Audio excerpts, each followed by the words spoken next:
Fatima Ahmed is 3 years old. Small and lifeless, she barely moves, burdened by 2 heads on her tiny frame. Her mother Shukriya says doctors have been unable to diagnose exactly what's caused Fatima's condition, but are deeply concerned about a rise in babies born with birth deformities in Fallujah.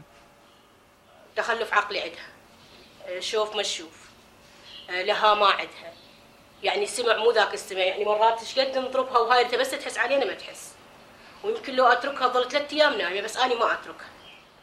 Fatima's parents say there's no history of deformity in their family, but like many others, they're appealing for international help to investigate their concerns. السبب اللي صار بالضبط؟ السبب نتيجة العدوان. العدوان اللي مغاشم علينا، الأشياء اللي ذبوها فلوجة ما حد يعرف بها إلا الله. Fatima's case has been taken up by the Fallujah-based human rights group Al-Akyar.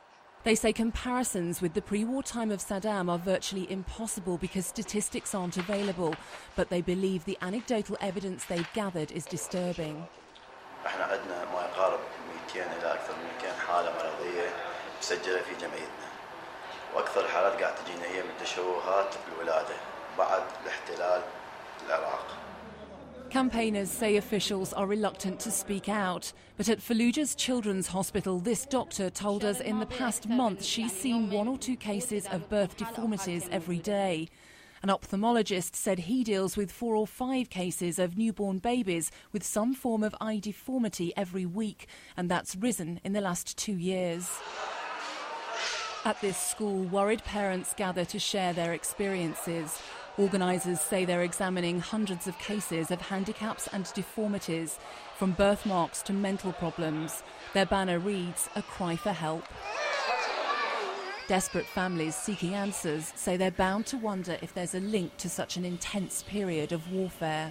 يقول سببها الحرب يعني هاي المواد الكيميائية اللي صارت هنا، وخاصة احنا يعني منطقة الفلوجة.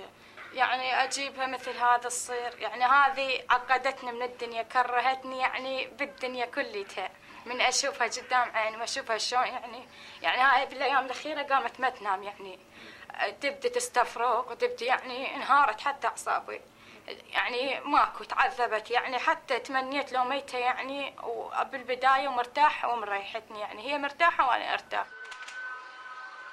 Fallujah today still bears the scars of a time when it represented the backbone of the Sunni insurgency, a power base America decided it must break.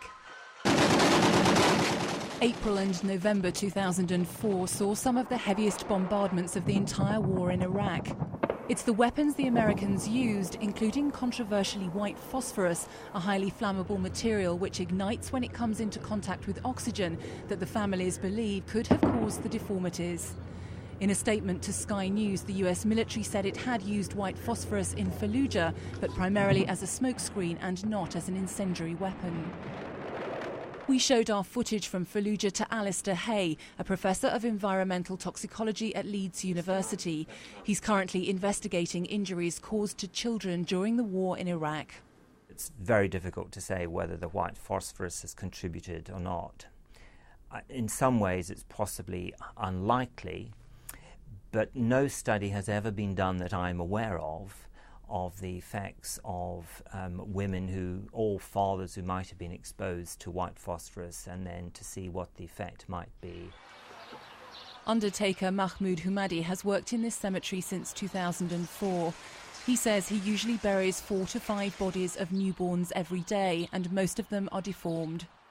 The people of Fallujah want an independent investigation into their concerns. Mahmoud Humadi says he's seen enough with his own eyes to believe Fallujah's casualties of war go far beyond the battlefield. Lisa Holland, Sky News.